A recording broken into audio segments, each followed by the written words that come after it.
مباركا يليق بجلال قدره وعظيم سلطانه، واشهد ان لا اله الا الله وحده لا شريك له، واشهد ان محمدا عبده ورسوله. ادى الامانه ونصح الامه وكشف الغمه وتركها على المحجه البيضاء لا يزيغ عنها الا هالك. يقول الله سبحانه وتعالى: يا ايها الذين امنوا اتقوا الله ولتنظر نفس ما قدمت لغد واتقوا الله ان الله خبير بما تعملون. ويقول الله سبحانه وتعالى: وتعاونوا على البر والتقوى ولا تعاونوا على الاثم والعدوان واتقوا الله ان الله شديد العقاب. ويقول الله سبحانه وتعالى: يا ايها الناس اعبدوا ربكم الذي خلقكم والذين من قبلكم لعلكم تتقون. I bear witness there's no deity worthy of worship but Allah subhanahu wa ta'ala, the creator, the sustainer, the provider, and the lawmaker. And that indeed He has revealed the law, the Quran, upon His last messenger and Prophet Muhammad, peace and blessings be upon him, his family, and all of those who follow him until the day of judgment. Allah subhanahu wa ta'ala commands us in the Quran, in Surah Al-Hashr: Ya ayyuha alladhina amanu, O you who believe, ittaqullah, be God conscious, remember Allah subhanahu wa ta'ala. Create a barrier between you and the anger of Allah subhanahu wa ta'ala. Protect yourself from the hellfire. That is another meaning of taqwa, is to create a shield between you and the anger of Allah or His punishment. As the Prophet ﷺ said in a hadith, protect yourselves from the hellfire, even if it is part of the day. And shall a soul see what it has prepared for its tomorrow. For that day we depart this life, we are in our graves awaiting our accountability and questioning by the angels and Allah subhanahu wa ta'ala. وَاتَّقُوا. And again, be mindful of Allah subhanahu wa ta'ala and His bounties upon you. Indeed, Allah is all-knowing with what you do. In Surah Al-Ma'idah, chapter 5, the table, Allah subhanahu wa ta'ala commands us to cooperate on taqwa, وَتَعَوَنُوا عَلَى الْبِرِّ وَالتَّقْوَى, to cooperate on righteousness and piety, and to not cooperate on transgression and evil, to exceed the boundaries of Allah subhanahu wa ta'ala, and reminds us that He is severe in His punishment. In Surah Al-Baqarah, the second chapter, Allah subhanahu wa ta'ala addresses all of mankind, believers and disbelievers. O you people, worship your Lord, the one who has created you, and the nations before you, so you can achieve that state of taqwa. You can achieve that state of remembering Allah subhanahu wa ta'ala through your prayers, your zakah, your fasting, through your dua. That is how we attain or achieve that taqwa. Allah subhanahu wa ta'ala has blessed us with many blessings, countless blessings, as He says in the Quran. If you are to try to count the blessings of Allah subhanahu wa ta'ala, you cannot count them. And among these blessings are the changes of the seasons: the winter, the summer, the fall, and the spring. And as we approach, or we are in the middle of the spring, we can witness this bounty, the beautiful weather, the birds that are singing, the grass that is turning green, the trees that are growing. And with it are the graduations that are taking place in our communities. Many of us, our youngsters, are now moving from one phase in their life to another phase. It might be a youngster who's leaving 5th grade, going to middle school, becoming, an older kid, an older child. Or someone who's leaving high school, becoming more of an adult. Or someone who just finished college, becoming a productive professional. Or someone who just finished learning a trade, again becoming a contributing factor into the society. So indeed, this is a blessing from Allah subhanahu wa ta'ala, the blessing of education and learning. But we ask ourselves the question, as we go through this season, we witness a lot of our youngsters who also fall into trouble. I wanted to share just a post that I saw on Facebook by one of my young friends in this county here. And the post goes like this: here I go again, with no money, no house, no car, no phone. I'm desperately needing help. If I did not be in this situation, I would not have asked for it. Is there anyone who can take me in for a couple of nights until I figure out what to do with my life? I'm just 3 days away from graduation, and I probably won't make it. And, the post goes on, but just for the sake of time, this is enough. But this is not the first time I come across a post like this or be approached by a young person during this time of the year who's homeless and hopeless. Someone who doesn't know what to do with their life.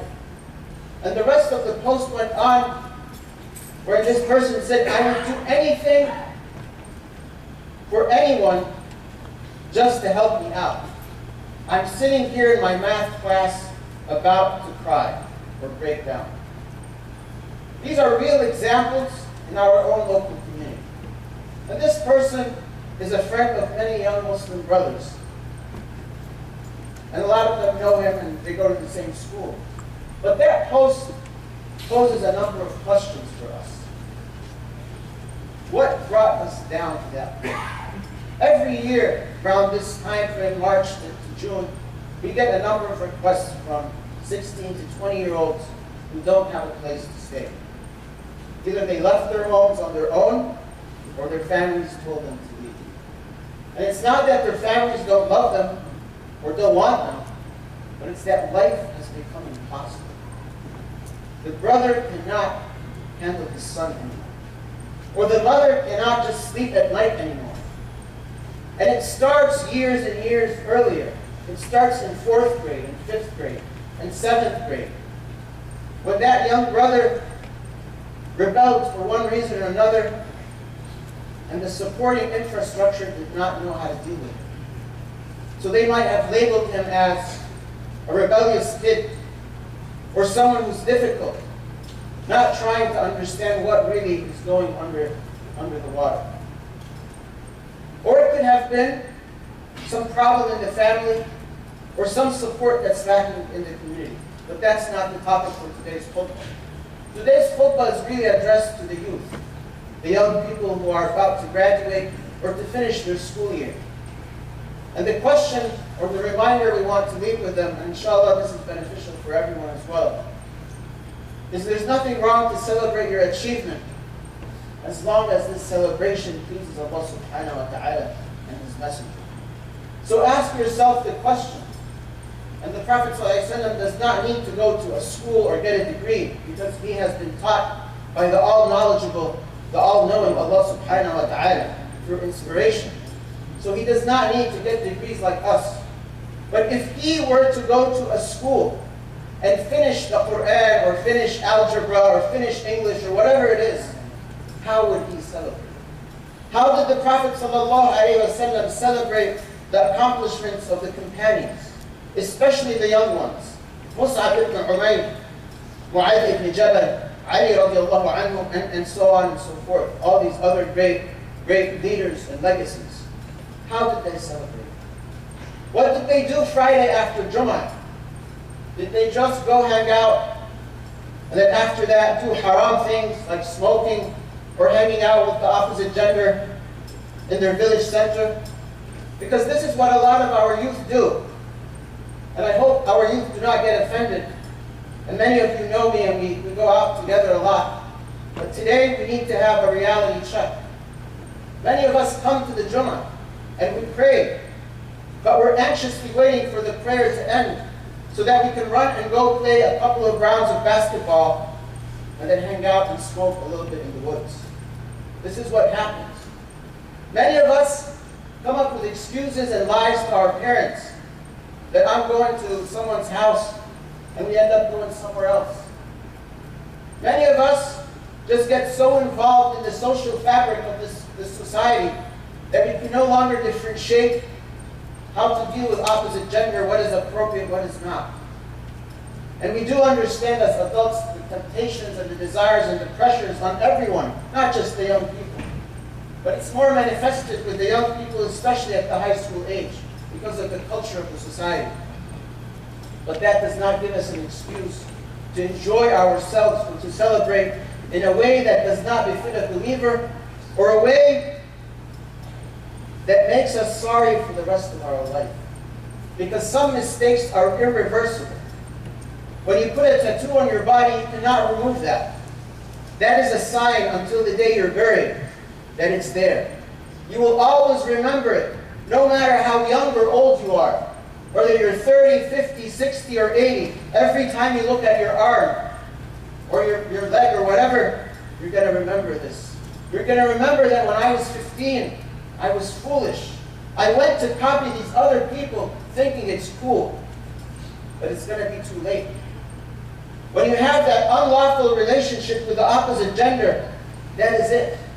You're no longer qualified to be among those people that Allah subhanahu wa ta'ala called in Surah Al-Mu'minun, قَدْ أَفْلَحَ الْمُؤْمِنُونَ. One of their qualities is that they have protected themselves. You're no longer part of that group. But Allah subhanahu wa ta'ala created Jannah. He commanded it to speak up. And it said, قَدْ أَفْلَحَ الْمُؤْمِنُونَ. Indeed, the believers have succeeded. Why? Because they have khushu' in their salah. They don't waste their time in nonsense. They pay their zakat and they protect their modesty. It is not a simple mistake, my dear brothers and sisters. When you take off your hijab, you're no longer that pure young lady or girl that you used to be. We have to have yaqeen in our hearts. Why are we doing the things that our parents are advising us? And if we don't have full confidence and understanding, it is okay to raise your hand and ask your parents, or ask the imam, or ask someone that you trust who's on the deen and the haqq. Why do we pray like this? I get strange questions all the time from brothers who are in high school. Some of them say, we don't have to go to Jummah. It's optional. And their reasoning is because a lot of people in this society don't go to Jummah. So by default, they assume that because these people don't come, then it is an option. So each one of us, especially the adults who take it easy to take off a couple of hours from work, or even a half day off of Jummah, who take it so lightly, you're sending an indirect, incorrect message to your youngsters that it's okay to skip Jummah. It's okay to stay in that math class for Jummah. Then we should not be surprised at the age of 20 when they go to college, and we find that the drinking rate between our Muslim brothers is 40-some%. We should not be surprised. We should not be surprised to find that the smoking rate in the Muslim community is the same as the inner cities in the 60s. By 10th grade, 6 out of 10 of our young brothers have smoked marijuana at least once. And 30% are smoking it on a regular basis. These are statistics that are real. Surveys we've done at Ilya and with our communities in the DMV area in general. We've seen brothers who smoke as young as 10. We've seen brothers exposed to pornography as young as 9. And they grow up like that. By the age of 15, their bodies are numb. Their point of view of a female is just flesh and meat. Nothing more than that. And some of them are acting in a way that is inhumane. I'm not even talking about Islam. It's just inhumane. It is not a normal way for a male person to approach a female. And this is in our communities. So my dear young brothers and sisters, please do not get offended. Because the real deal is not that diploma or certificate. It is not that crowd that you're hanging out with. It is not those big hangouts and going out here and there. That's not the real deal. The real deal is in the hereafter. Allah subhanahu wa ta'ala gives us glimpses of the hereafter throughout the Quran. Before we get to that, I want to share a little piece of a story that we're all familiar with, Al-Isra and Al-Mi'raj. Our beloved Prophet ﷺ was on the journey to communicate with Allah subhanahu wa ta'ala. And he met many messengers and prophets. And everyone he would meet, messengers, prophets, and angels, they would greet him. He would say, Assalamu alaikum. They would reply, Wa alaikum assalam, with a nice, beautiful smile. Until he came to this one angel, and he said, Assalamu alaikum, and the angel replied, Alaikum assalam, and no smile. So the Prophet ﷺ was a little surprised. What's going on? So he turned to Jibreel alayhi salam, and he said, Ya Jibreel, man hada? Who's this creature of Allah subhanahu wa ta'ala? He said, Hada Malik. This is the angel of the hellfire. Malik. When he witnessed the hellfire, he stopped smiling. Allah subhanahu wa ta'ala has created him, Ya Muhammad, in a state where he has no emotions, no remorse. He follows the command, and he has no compassion for those whom he throws into the hellfire. And Allah subhanahu wa ta'ala tells us about Malik in the Quran. وَقَالُوا يَا مَالِكْ لِيَقْضِيَ عَلَيْنَا رَبُّكَ.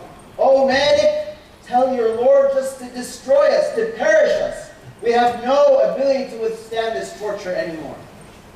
Oh Malik, just tell your Lord to get it done. His reply, no. You're here for eternity. You are staying here. لَقَدْ جِئْنَاكُمْ بِالْحَقِّ. We have brought the truth to you. But most of you hate the truth. Most of you don't want to listen to it. When your father or mother tells you don't be late, you start banging on the doors. You start making noises of disapproval and discomfort. When they tell you go study, you hate it. I want to play my video games. I want to hang out with my friends. I'm 14, I'm independent. They should not tell me what to do. I'm walking back from school, don't come pick me up. You hated the haqq, the truth. They were after you to protect you, to give you the guidance. They told you, come with us to Jum'ah. And you said, no, I want to hang out after school. It's the weekend. They said, all right, go to Saturday school. You said, no, it's my day off. How about Sunday school? No, that's when I play sports. The truth has come to you, but you resented it and you pushed it back. Instead of listening to the truth, the dhikr of Allah, the Quran, the ayat, you started listening to the drapes and the raps and the language. You started watching things that are inappropriate. So you became numb and you hated the truth. You hated the goodness. And when it comes to you, sometimes you might have a tear or two and go back to the right path. And sometimes you might not. أقول قولي هذا وأستغفر لكم فاستغفروه إنه غفور رحيم.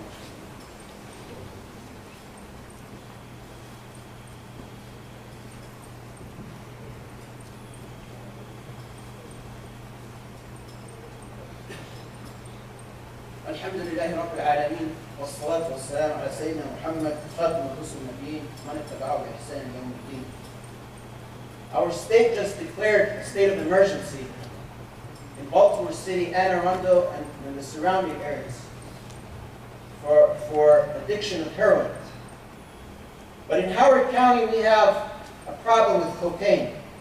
Being on the I-70 route, where all the cocaine comes from West Virginia down to Baltimore City, people can't wait to take their shots or to sniff it up until they get to the city. They stop by the highway in Howard County, and they distribute it even there. But specifically amongst the Muslim youth, because this is where our focus is for today, we have a problem smoking marijuana. It is no light problem. It is a severe problem. We've seen it with very young people in middle school. We've seen it in high school. And not just recreational use once a month or so. It's reached a point where it's becoming periodic, once or multiple times a week. And because it's periodic, I need to start buying it and selling it and even growing it in my own home. So this is a call for parents to understand the dynamics that are around us, for one. By states changing the laws related to use of this plant, it is affecting the understanding of our youth. Our nation's capital allows people to use it in their own homes, but they cannot transport it. So if you're caught with it in your car, you're arrested. But if you have it at home somehow dropped on you from the sky, you're totally fine to smoke it and use it as much as you want. In Maryland, if you're over 21 and you have 10 grams, you just get a $100 citation and that's it, and you go home. Before this law came out a few months ago, you would be locked up for quite a bit, at least minimum a week. With these laws changing, our youngsters are saying it's not really a big deal. Why are you guys making a big deal out of it? In Colorado, they can smoke it as much as they want. So is there benefit in it? Yes, for some applications. To treat certain types of diseases, to alleviate pain from certain types of patients. Just like Allah subhanahu wa ta'ala mentioned in the Quran, that in khamr, in intoxication, there is some benefit. but there's also big harm. And the harm is more than the benefit. So we need to have a dialogue with our youth in a reasoning way that makes sense and is scientific and is also based on the Quran and the Sunnah. We cannot just tell them, don't do this, and that's it. We have to explain why. But for the youth to understand, because there's a myth that a lot of people think that liquor, whether it's beer or other types of liquor, is haram, but marijuana is not haram. No, absolutely. The word khamr in Quran does not only refer to the liquor that's made out of grapes. It could be made out of grapes, out of apples, whatever it's made out of, or anything that intoxicates the mind. And in Surah Al-Baqarah, Allah subhanahu wa ta'ala tells us, كُلُوا مِمَّا فِي الْأَرْضِ حَلَالًا طَيِّبًا. Eat from what's on earth that is halal, permissible, and pure, and good. By law of the land, it's not even permissible. By the law of Allah subhanahu wa ta'ala, which is more important, it's not permissible because it puts us in a state of over-relaxation, i.e. stone. You can't use your brain.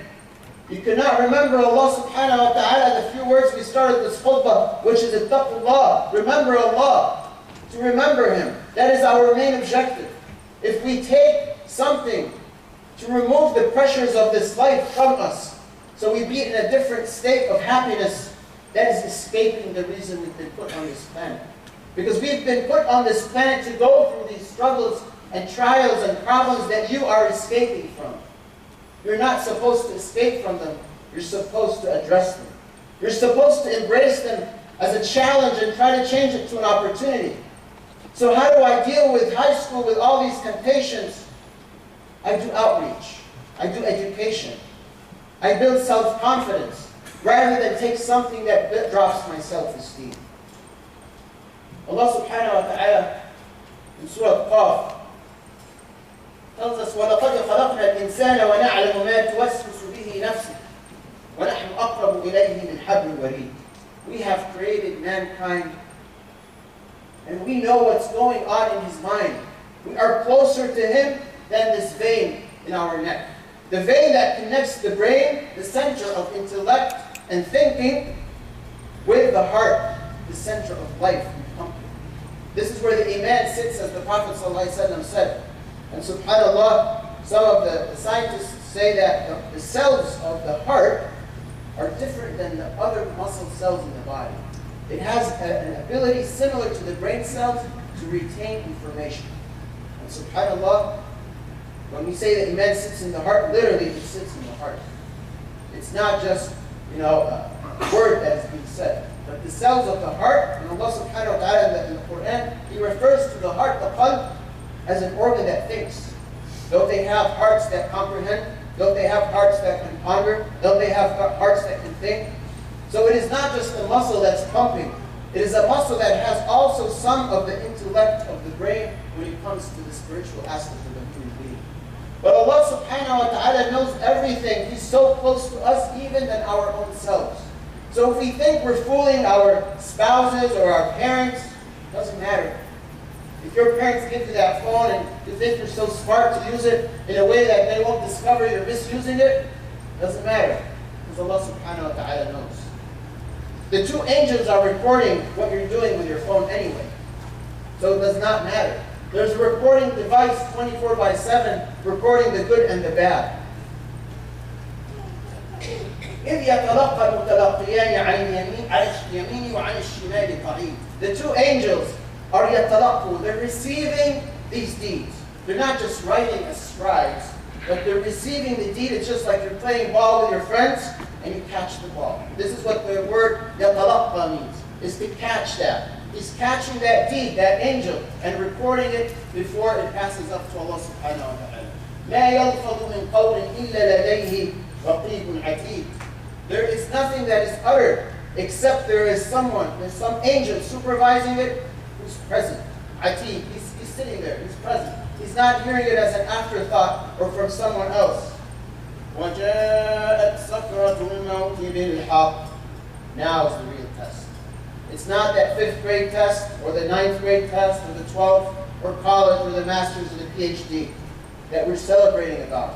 And it's okay to celebrate it as long as we celebrate on the path of the Prophet ﷺ. But this is the main test that we're all here for.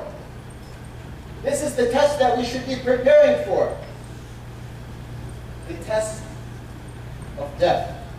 Sakratul maut, the agony of death.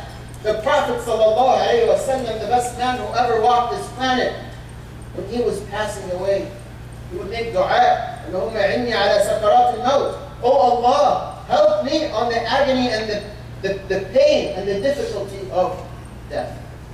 This is the Prophet ﷺ, the one who's entering into paradise with no accustom. The one who's been purified by Allah subhanahu wa ta'ala. The one whose chest was opened and washed by the angels. And he's saying this. He's preparing for it. So what are we doing, my young brothers and sisters? What are we doing hanging out after Jum'ah or on the weekends? That's not preparing for it. This is what you were trying to deviate away from. You were trying to imagine it's not going to happen anytime soon. SubhanAllah, how many young people have we buried in our community in the last 5 years? Just myself alone, I've washed 2 or 3 brothers under the age of 20. And there are others that I was not able to attend in Jannah. What are we doing to prepare for it? Death comes to anyone at any point. You don't have to be 60 or 70. You could be 14. You could be 17. You could be an infant. We've buried many infants in this masjid. وَجَاءَتْ كُلُّ نَفْسٍ مَعَهَا سَائِقٌ وَشَهِيدٌ. And each soul has been brought in front of Allah subhanahu wa ta'ala with a sa'iq, with a driver, and a witness. And the scholars differ on the explanation of what is a driver, what is a witness. Some scholars say the driver is an angel who brings that soul forward to Allah subhanahu wa ta'ala. Others say it is this person himself or herself. And the shaheed, scholars say, are the deeds. The deeds are the witness upon ourselves. لَقَدْ كُنْتَ فِي غَفْلَةٍ مِّنْ هَذَا فَكَشَفْنَا عَنْكَ غِطَاءَكَ فَبَصَرُكَ الْيَوْمَ حَدِيدٌ. You were in a state of forgetfulness of this moment. There was some sort of veil on you, a cloud, fog. You just didn't pay attention to it. But today your vision is as sharp as iron. Your vision is 20/20. This after say is now happening right in front of your eyes. I remember one young brother, he's telling me, I believe in the hereafter, but it's weird. I was like, exactly, it's strange. It's not the same laws of this life. It's a different life. It has different laws. When people are in the grave being tortured, we can be standing right next to them. We cannot hear their torture. But every creature around them hears it. But from the mercy of Allah, He made the laws of physics in the grave different than the laws of physics outside the grave. This is Allah subhanahu wa ta'ala's ability and His will. But yes, it is haqq. And how do we know it is haqq? Because the Prophet ﷺ saw it with his own eyes. He saw the Jannah and the hellfire with his own eyes. And he came and related to us what he saw. He told us how he saw people get punished in different ways and forms. And he also told us, and it was revealed, of course, in the Quran. So yes, we can't see with our eyes, but it exists. And yes, for our understanding as human beings on this planet with the laws of physics, we cannot apply these same laws. You can't say someone is dead, so they lost their sense of feeling. Because Allah subhanahu wa ta'ala tells us in the Quran, لا يموت فيها ولا يحيا, in Surah Al-A'la. This person will be in the hellfire, he does not die in it, nor does he live. And the Sahaba asked the Prophet ﷺ, what does it mean? You understand he does not die, this is eternal life in the hellfire. But what does it mean he does not live? He said, because it's a different life than this life. He's in constant pain and agony that you can no longer call it life. It is as if the torture is so severe, it's not qualified to be a life anymore. But the person is alive, and the skin will change every time it's burnt, so that the punishment can be felt over and over and over for eternity. So today, the veil has been removed, the fog has been dispersed, and your vision is 20/20. You can see your good deeds and your bad deeds. وقال قرينه هذا ما لدي عتيد. His shaitan of this dunya said, oh, hellfire, here he is. I've prepped him for you. He's ready to go into you now. As we know, each one of us has a shaitan, a qareen. Even the Prophet ﷺ. But his shaitan became a Muslim. As narrated in the hadith when he was talking to his wife, Aisha radiallahu anha, and she said, even you, Ya Rasulullah, you have a qareen? He said, yes, but he became a Muslim. He gave up on trying to make me disobedient. So what is this qareen, this shaitan going to do on the Day of Judgment? He's going to stand in front of the hellfire and say, hellfire, here he is. He's ready for you. I was able to make him do all these things. He's ready to be thrown into. ألقيا في جهنم كل كفار عنيد. Throw into the hellfire everyone who covers up the truth, who's arrogant and has ego. And that's what a lot of us young people sometimes go through. We just become hard-headed with our parents. I'm just not going to do it because they told me to do it. I'm not going to wear that sweater. Things as simple as that. When we know it's going to hurt their feelings and make them upset, and Allah subhanahu wa ta'ala tells us in the Quran, وَلَا تَقُلْ لَهُمَا أُفٍّ. Don't even tell them uff. Don't tell them something that bothers them. مَنَّاعٍ لِلْخَيْرِ مُعْتَدٍ مُرِيبٍ. Someone who doesn't want to do it. That's the bad companion, the bad peers, who pulls you into this wrong. The shaitan who's been appointed to take you into the wrong direction. Or the human being, what is called so-and-so, quote-unquote, my buddy, my best friend, the one that I hang out with, or the one that I enjoy my time with. On that day, he will be thrown into the hellfire. And there will be a conversation between the two of them in front of Allah subhanahu wa ta'ala. قَالَ قَرِنُوا رَبَّنَا مَا أَضْغَيْتُهُ وَلَكِنَّهُ كَانَ فِي ضَلَالٍ بَعِيدٍ. Oh Allah, I did not take him astray. He was the one misguided and he pulled me into it. In another ayah, start with him. Give him double the punishment. Because he not only did wrong, he pulled me into it. But Allah subhanahu wa ta'ala's answer, لَا تَخْتَصِمُوا لَدَيَّ. Don't argue in front of me. The matter is done. I sent you the messengers, I sent you the prophets, I sent you the guidance, I sent you the book. You were arrogant just like Iblis. That's why he was kicked out of Jannah. And if you're arrogant, you're not going to go back to Jannah. مَا يُبَدَّلُ لَدَيَّ الْقَوْلِ. Today, my statements, my truth, my haqq, my Quran is not going to change. It's truth. It will never change. وَمَا أَنَا بِظَلَّامٍ لِلْعَبِيدِ. And I do not cause transgression over my servants. يَوْمَ نَقُولُ لِجَهَنَّمَ هَلِ امْتَلَأْتِ وَتَقُولُ هَلْ مِن مَّزِيدٍ. On the day, Allah subhanahu wa ta'ala asks the hellfire, are you full? Are you full? And the hellfire responds, are there more people? Send me more people. Send me more people.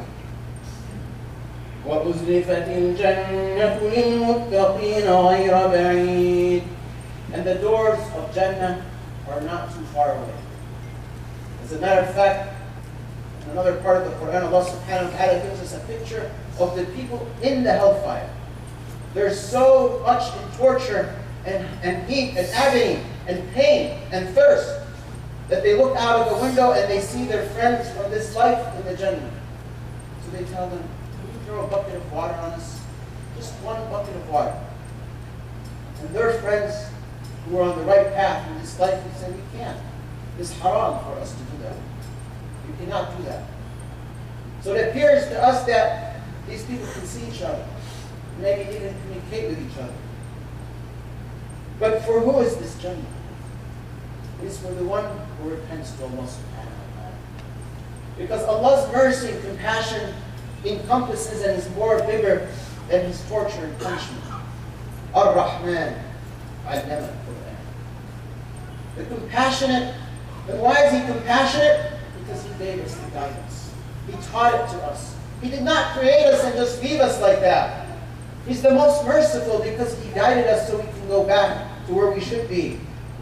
مَنْ خَشْيَ الرَّحْمَنَ بِالْغَيْبِ. Whoever fears Allah by them in secret, while they're sitting by themselves.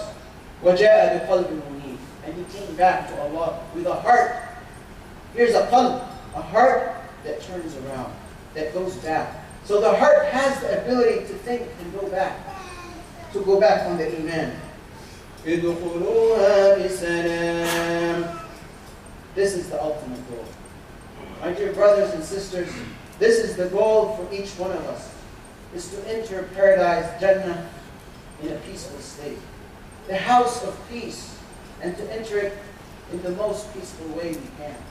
And Allah subhanahu wa ta'ala, after sharing with us some of the glimpses of the hellfire and the Day of Judgment and the arguments, is giving us hope. It's never too late to go back to Allah subhanahu wa ta'ala. No matter how young or old we are, no matter how bad we feel about ourselves.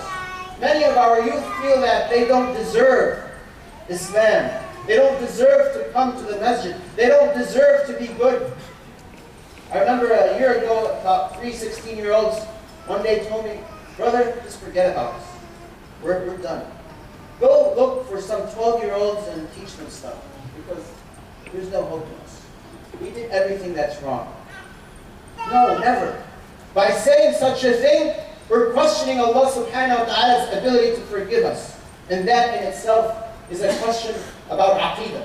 Do we truly believe in Allah subhanahu wa ta'ala? So the true believer never despairs in the mercy of Allah subhanahu wa ta'ala. As Allah tells us in the Quran, no one despairs in the mercy of Allah except the disbelievers, the kafirun. This is the day of eternity. You have in it everything you want. And Allah has given more from what we can even imagine. So the summary of this khutbah is that we have to remember the hereafter. We cannot be forgetful of our purpose in life and the real test. We live in a country where the glamours of life are so big. The great cars, the great technology, the great music, and all these wonderful things, or things that attract the young people specifically. And it's very easy to go into the wrong direction. When we find young people on the street from our own community, it not only breaks our heart as human beings, but it worries us as leaders of the future generation. Because when you look around, we find very few young people who can carry the torch. So each one of us, young and old, have to remember we have a responsibility in this life to carry the name of Allah subhanahu wa ta'ala, La ilaha illallah Muhammad Rasulullah, in a practical, pragmatic way. It is not just the acts of worship, but it's propagating that message. And as the scholars say, the action is the evidence of what's in the heart. We ask Allah subhanahu wa ta'ala to make this gathering a gathering of blessings. We ask Allah subhanahu wa ta'ala to forgive our sins. ثم اجعل جمعنا هذا جمعا مرحوما واجعل تفرقنا من بعده تفرقا معصوما ولا تجعل بيننا شقيا ولا محروما ثم نسأل قبل الموت توبة وعند الموت شهادة وبعد الموت جنة ونعيما مقيما يا أرحم الراحمين. ثم اتنا في الدنيا حسنة وفي الآخرة حسنة وقنا عذاب النار. ثم اتنا في الدنيا حسنة وفي الآخرة حسنة وقنا عذاب النار. لو إنك عفو كريم حليم تحب العفو فاعف عنا. لو إنك عفو كريم حليم تحب العفو فاعف عنا. لو إنك عفو كريم حليم تحب العفو فاعف عنا. ثم اغفر لنا ذنوبنا واستر عوراتنا واشف مرضانا وارحم موتانا واستر ولايانا وبارك لنا في شبابنا. اللهم اعز الاسلام والمسلمين واهلك الشرك والمشركين اعداءك اعداء الدين يا رب العالمين. واخر دعوانا الحمد لله رب العالمين والصلاه والسلام على سيدنا محمد خاتم المسلمين وافضل الصلاه. الله اكبر الله اكبر. اشهد ان لا